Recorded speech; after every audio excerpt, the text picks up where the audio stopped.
आणखी एक प्रश्न आहे प्रेक्षकांमधून. जय श्रीराम, जय महाराष्ट्र. नमस्कार दादासाहेब. ज्याप्रमाणे उत्तराखंड सरकार आणि गुजरात सरकारने गीता कंपल्सरी केली शालेय शिक्षणामध्ये, त्याचप्रमाणे महाराष्ट्रामध्ये सुद्धा शालेय शिक्षणात गीता कंपल्सरी व्हावी अशी आमची आपल्या सरकारकडनं, हिंदुत्ववादी सरकारकडनं खूप अपेक्षा आहे. आणि ती बातमी, आनंदाची बातमी आपण कधी देणार आहात? आपल्या गीतेने जे ज्ञान दिलेलं आहे आणि गीतेला अपेक्षित नागरिक घडवणं, अशा प्रकारचं शिक्षण विभागाच्या वतीने दिलं जाईल हे मी आपल्याला आश्वस्त करतो. आणि त्याची संपूर्ण बांधणी, तो प्रकार राष्ट्रभक्त असला पाहिजे. जसं मी आत्ता आपल्याला सांगितलं, तो उद्याच्या जीवनामध्ये स्वतःच्या पायावर उभं राहू शकला पाहिजे. तो सुसंस्कृत नागरिक असला पाहिजे. अशा प्रकारचे छोटे छोटे बदल त्या ठिकाणी करायला घेतलेले आहेत.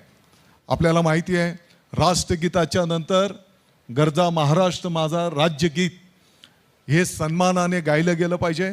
मराठी भाषा प्रत्येक माध्यमाच्या शाळेमध्ये शिकवणं बंधनकारक, त्याची प्रभावी अंमलबजावणी झाली पाहिजे. याचाही आम्ही पाठपुरावा करतो आहोत. आणि मला आपल्या माध्यमातून अतिशय आनंदाने सांगायचं आहे, केंद्रीय शिक्षण मंत्री आदरणीय धर्मेंद्र प्रधान साहेबांना राज्याच्या वतीने विनंती करण्यात आलेली होती. माननीय मुख्यमंत्री महोदय, माननीय उपमुख्यमंत्री महोदयांच्या माध्यमातून आपलं सर्वांचं दैवत छत्रपती शिवाजी महाराजांचा इतिहास हा देशव्यापी शिकवला जावा. मला आपल्याला अतिशय आनंदाने सांगायचं आहे की बैठक झाल्याच्या नंतर अर्ध्या तासातच आदरणीय धर्मेंद्र प्रधान साहेबांनी ट्विट करून आपण सर्वजण भाग्यवान आहोत की छत्रपती शिवाजी महाराजांचा इतिहास हा देशाच्या पुढे आमच्या पुढच्या पिढीसमोर शिकवला गेला पाहिजे. आणि यापूर्वी CBSE पॅटर्नमध्ये फक्त 1.5 पॅरा छत्रपती शिवाजी महाराजांचा इतिहास शिकवला जायचा. आता तो केंद्राच्या वतीने CBSE पॅटर्नमध्ये 21 पानांचा आपल्या राज्याचा छत्रपती शिवाजी महाराजांचा इतिहास येणाऱ्या शैक्षणिक वर्षापासूनच शिकवला जाईल. मला वाटते की ही आपल्या सर्वांच्यासाठी अभिमानाची गोष्ट आहे.